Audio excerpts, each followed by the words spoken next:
Hi everybody, my name is Theo Brown. I am the Therapist and Education Coordinator at YWCA Lancaster Sexual Assault Prevention Counseling Center.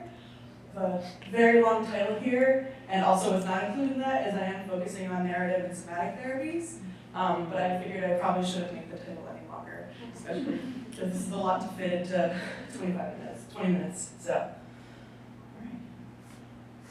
Just very briefly, this is a little bit of my background, but what I really want to highlight is the why I'm focusing on this work. So as a therapist for victim survivors of sexual violence, I've been noticing, especially with marginalized communities, a disconnect with traditional therapies and evidence-based therapies. And it's been a lot harder to connect with them and get them to do the work, especially dealing with their bodies, with these modalities. So I started incorporating narrative therapy and somatic therapy techniques into my work, and I noticed that not only were they connecting more with it, they were able to acknowledge and sit in discomfort with their bodies because they were in a safe and trusted atmosphere. So it's like, this is what I would have loved to have experienced in therapy years ago. But thankfully, as having a lived experience as a queer and trans person and a victim survivor of sexual violence, I totally understand this need to dig a little deeper and not just necessarily go with numbers and stats are important and evidence is very important. And also, like, these are living people sitting in the room with me, asking me to trust them with their trauma history, and that is a big deal, right? I don't take that lightly. So, I am going to move pretty quickly. I apologize about that ahead of time because there's a lot of more continued education I would encourage you to do if you take things from this. I wouldn't just jump right in with narrative and somatic therapy techniques, not having further education other than my PowerPoint, just as a kind of a disclaimer. But we are going to do some of these things today. We're going to identify some key terminology just so we're on the same page about certain terms. We're going to talk about the impact of being detached to our bodies as trans and gender nonconforming folks, as victim survivors of sexual violence. We're going to outline some trauma-informed care steps that we can take and also consider narrative and somatic therapy. And then I'm going to remind you again at the end, things to consider before you jump right in and do the work. So why is this work important? Not only did I speak a little bit about that as my lived experience, the numbers also do help here. So 64% of transgender folks have experienced sexual assault in their lifetime. That is 2/3 of the population, and this is based on reported numbers. And those numbers get even bigger when we add other intersections of identity, such as race, ethnicity, disabled folks, unhoused folks. So it's a pretty important intersection to consider. The professionals on their lived experiences, don't decide for them what they're going through and how they went through it. Let them tell you what's going on. Be there to listen and support, not be the expert person with advice to give.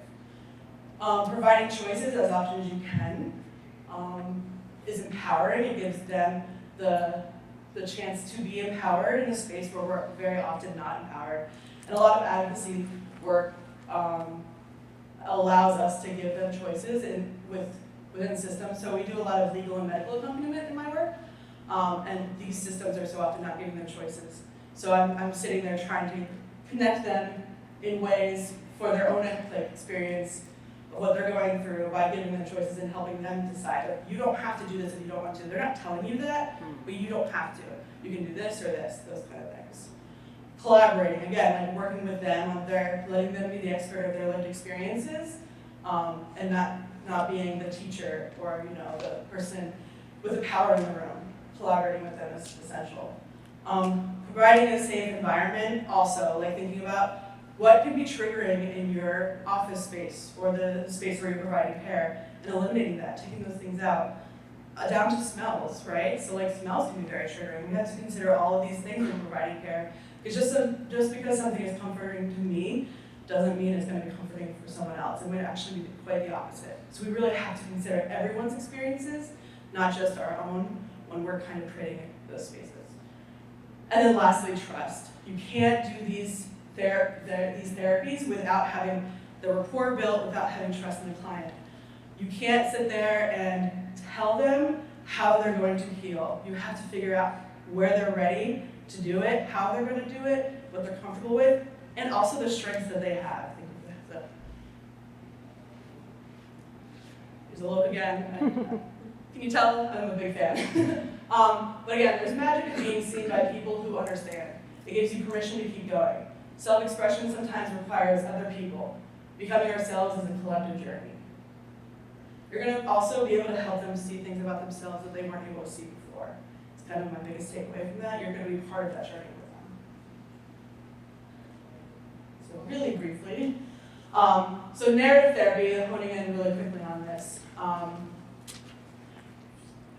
I've found so much success, especially with younger folks, on moving away from just talk-based therapy and helping them explore through art, through writing, through meaning. And narrative therapy gives you kind of the avenue for that, right? So you give them the space to tell their story and help them understand where things came from in their life. Where did these negative beliefs come from? Where did you learn this? Because so often the internalized negative beliefs they have of themselves are not coming from them. They've come from somewhere else at some point. Explore what loss looks like. What have you lost in this journey with your body in order to get where you're going, right? So like the loss of connection in their body, what expectations their body didn't meet and cannot meet, and let them grieve about that. What reminders their body gives them, especially as victim survivors of sexual violence, those triggers and reminders are consistently there. And then also the grieving of the relationship they may have once had with their bodies. The body is often a contested space, and it's often a place where we can be most and least comfortable with ourselves, and the back and forth is very tiring and traumatic as well. So we're building this space where they can grieve, and then moving on to helping them challenge these after they have had that grief. I personally don't think that you can go here first. I think you have to allow them to fully understand what they've been through and where they come from before they can start changing their mindset. So thinking about all of the things that they've internalized, the beliefs that they've internalized, helping them separate that from their core beliefs about themselves. Help them understand that they were not the ones that came up with these negative horribles about their body and their lived experience. This has come from other places, other systems, other people in their lives, even loved ones.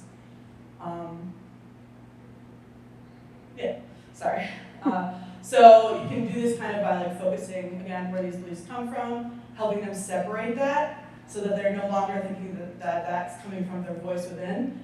And then also thinking about all of those intersections of oppression, right? And how have they impacted your journey. I'm going to, just for sake of time, skip this slide. But I will highlight, you also need to build back up, right? It's not just about like, deconstructing, it's about building up too. So redefining their strengths, help them understand what their body is capable of, what they have to offer. Again, when things keep coming up for them, challenge the narratives that keep coming up and help remind them why they're coming up. Even though you've done the work, you will have to remind them again. Help them develop new body rituals that make them feel comfortable, make them feel good about their bodies. And then we move on to somatic therapy. So again, somatic therapy is really about connecting the mind and the body. So you can use, some somatic therapy with your clients to help them really start engaging with the sensations that are coming from their body and why they're coming up. So it's a way to, while you're exploring their narratives, to also help them be in tune with what's coming from their body and why these triggers are happening. Again, it relies on that consistent trust relationship because you are the person in the room that is keeping them safe, that is keeping them trusting themselves, that is allowing them to be vulnerable with things that they've pushed away when it comes up for them. So you really have to be focused on things like grounding exercises and what's coming up there. And you have to notice when they're outside of their capability of continuing to explore. Because once they're outside of that window of tolerance, which I'll show in the next slide, it's no longer safe, right? They're triggered, they're outside of their capabilities. So you have to consistently be in connection to help them engage with these experiences coming up in their body without overwhelming them. So Hakomi's character theory, which is part of the Hakomi method in somatic therapy, is again, it's about, the biggest highlight here is helping them understand and learn that the survival strategies growing up that they used to survive are no longer working for them. At one point, it helped them through traumatic experiences, but now in their life, it's no longer helping them be safe. In fact, it's impacting their life in ways of all the symptoms we saw earlier on. So you have to help them develop a compassionate perspective about the bad behaviors that they have, right? About the impulses that they've done, about the negative things that they may have done in turn because of their experiences when they were traumatized. And kind of, again, helping them understand that initially when they responded that way, they were protecting themselves, but now that no longer serves them. But it doesn't necessarily mean it's a failure either, it's about growth.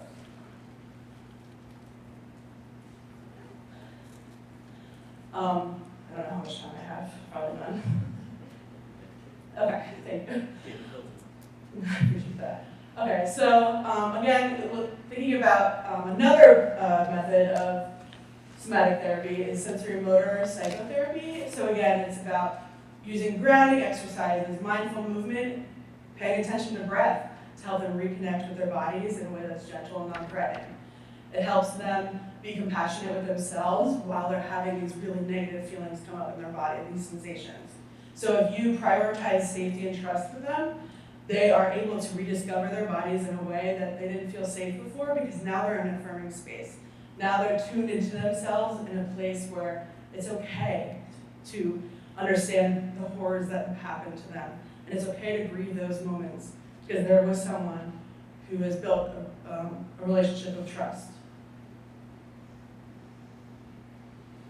I just really want to go to window of tolerance because it's really important. So, again, these careful considerations, please don't just go out there and start using these modalities, but trauma-informed is just so essential to this. Those pillars we talked about earlier, helping them recognize their window of tolerance and helping them understand their biases of their own bodies and keeping them out during the connection building.